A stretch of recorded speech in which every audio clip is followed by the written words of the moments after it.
Sinister sights. Felicity, the creepy desert town at the center of the world. The town of Felicity, California, is odd for several reasons. It has a population of 2. It's full of occult symbols and was named the center of the world by some important organization. Also, there's something terribly wrong with its chapel. Here's a look at this certified sinister site.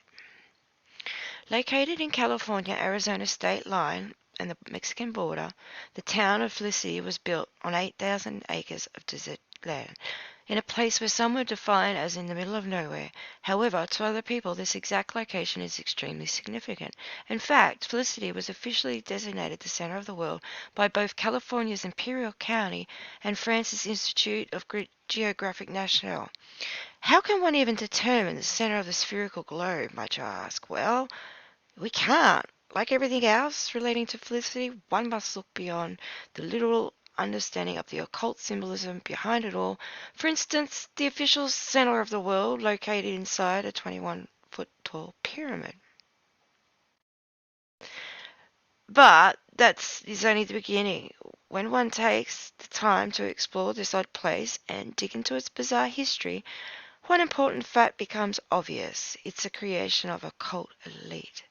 Felicity, population 2, elevation 280. As you can see above, the town of Felicity has a population of 2. The town's founder, Jacques Andre Estelle, and his wife Felicia, well, the sign looks like a goofy tourist attraction. None of it's a joke. This town was officially recognized by California Board of Supervisors in 1986 with all the paperwork that comes with it. That's the thing about Felicity. Everything about it seems to scream out kitschy tourist trap. Yet everything behind it says dead serious occult activity hotspot. And, as we'll soon see, the place is full of symbolism that is unmistakably Masonic. In order to fully understand the origins of this place, we must first look at the background of its founder, elite ties. The founders are the only inhabitants of Felicity.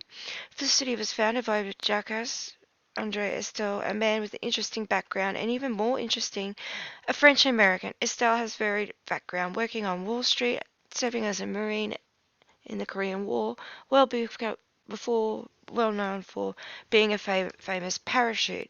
He co-founded Parachutes Inc. in the country's first parachuting school, and is often credited with bringing parachuting to American mainstream. Culture trip, everything you need to know about Felicity.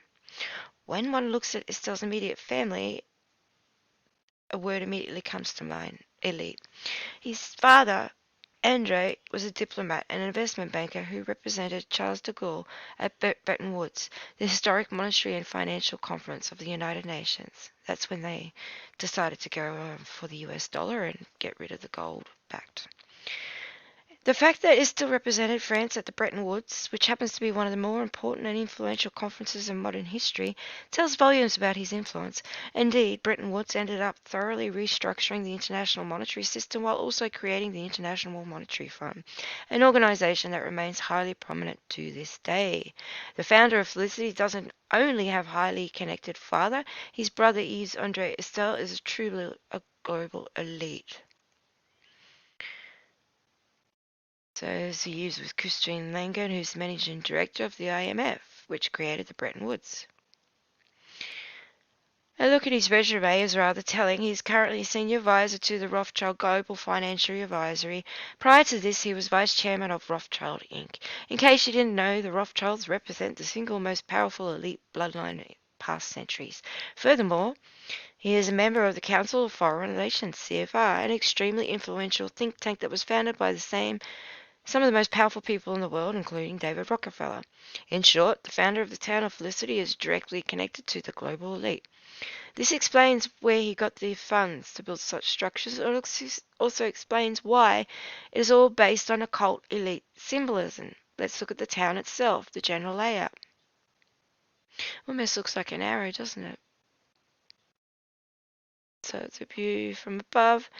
Felicity has a symmetrical layout where a pyramid directly faces a chapel, which is built on a mound. Between these two buildings are numerous slabs of granite arranged in a form of specific geometric shapes. On the slab of the granite are messages and historical facts etched into multiple languages. The place is reminiscent of the Georgia Guidestones, another structure built by people of the same secret societies. I made a video about the people that supplied the granite for the Georgia Guidestones. That's a cool video.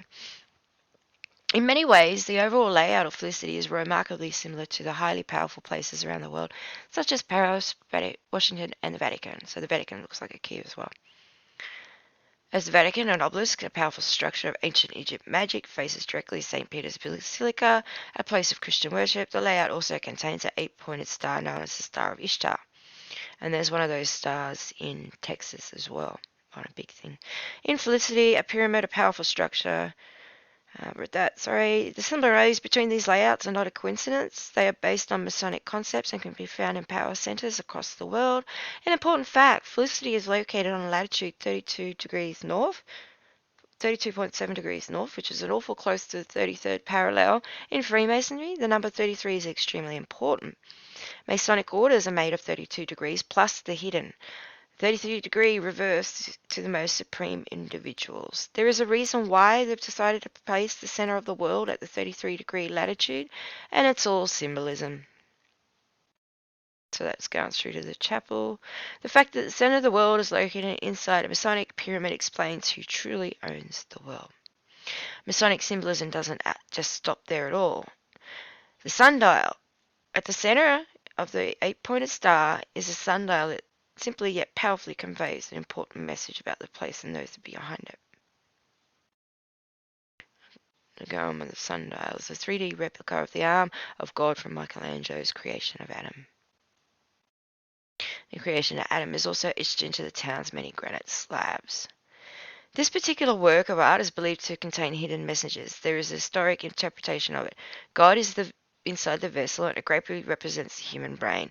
His arm goes through the pineal gland, also known as the third eye, to reach Adam and give him the divine spark. In historic schools, it is taught that spiritual illumination is achieved through the activation of the pineal gland, which allows one to become a god on earth. In other words, this painting has a hidden Gnostic meaning that basically says God is within you. With all that being said, look at Felicity's sundial from another angle, pointing to the pyramid. The fact that the hand of God points away from the church and directly to the pyramid is highly symbolic. In occult schools such as Freemasonry, religions are perceived as primitive organizations meant to regulate primitive people. To occult initiates, spiritual illumination can only be achieved through the activation of pineal gland, which is the ultimate goal of the historic knowledge. There is no better to represent this concept than having God himself literally point at the pyramid, a classic symbol of the mystery schools. With that being said, why would there even be a chapel there? It's only there to subtly mock. Well, some people who visited the place discovered rather creepy details about the chapel. In an interview with Roadside America, he stated, "I'm not particularly religious, but if you're going to build a house of God, it's got to be on the highest spot." That's pretty much exactly what a Freemason would say. Initiates say that Masonry is not a religion, but it teaches the existence of a supreme being. Who is the supreme being? The truth is only revealed at the 32nd degree. So why did he build a chapel? Notice the two chairs on either side of the altar? People who visit the chapel notice something bizarre about them. Ooh, ooh. The leathery part of the chair is heavily stained with what appears to be drops of blood. Ooh. On the other chair, someone attempted to wipe out the blood, and there's some extra blood right in the middle of the seat, as if someone sat it while bleeding from. Oh, ow. What in the name happened in that chapel? The witnesses don't even end there. Behind the chapel is a graveyard with 3 tombstones. Considering the fact that Felicity has a population of 2, who are the 3 people that died there? Ritual sacrifices? Blatant Masonic symbolism. Other than that creepy chapel, Felicity contains other attractions that seem to be completely random, except for those who have eyes to see. Close to the chapel is what people call a chessboard. Considering the fact that there is no chessboard, isn't that a chessboard? Oh yes it is, they use people. Behind the chessboard is a staircase to nowhere, which is originally on the Eiffel Tower. The fact that the staircase was originally on the Eiffel Tower is rather significant. First, it subtly points the founder of the Eiffel Tower has connections in high places. Second, the creator of the Eiffel Tower, Gustav Eiffel, was a Freemason. Keeping the two items seen in the mind above mind, let's look at some of the classic Masonic art. The stairway, the two pillars. And as you can see, the two main symbols on the patch are the Masonic checkerboard and the staircase to nowhere. Actually, the staircase leads to the exact opposite, nowhere. It leads to spiritual illumination through the ascension of Masonic degrees. The juxtaposition of these two important Masonic symbols in Felicity is definitely not a coincidence. As if that wasn't enough, there's also a maze of honor. Can you see the three sixes in there? Just saying. Completed in 2018, the 116,000 square foot Maze of Honor consists of three interlocking circles. Official website of Felicity states the maze isn't literal maze. You will not lose your way, but its shape invites visitors to participate in ancient practice of labyrinth walking. Yes, labyrinth walking is ancient. What they've omitted to say is that it was an important part of occult initiations. Labyrinths and mazes were favoured places of initiations among many ancient cults. The famous labyrinth of Crete, which is Rome, the bull-headed Minotaur, is unquestionably a place of initiation into the Cretan mysteries.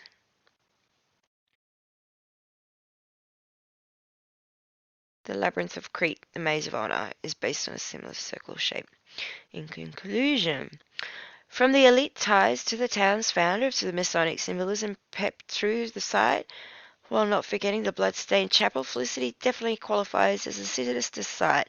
Located near the 33rd latitude, the town is named on the center of the world by serious organizations, which is telling of the power and the influence behind the place. While Felicity appears to be a gimmicky tourist trap designed to sell tourist guided tours, a gift shop, souvenirs, its symbolism tells the whole other story. It's about who truly controls the world and what they truly believe in. And I'm just going to leave a link, and I found another one that's similar, but I think it's more like demons, aliens. I'll show you. So this one is at Ryan Henge in Elmo, Nevada. I might look up on Google Earth because this seems to be another one of these little sites that they have where they do stuff. The way it's set up. So check that one out if you can. So thanks for watching. You have a great day, and like, share, subscribe or not, but it'd be great to see you. Thanks for watching. Bye now.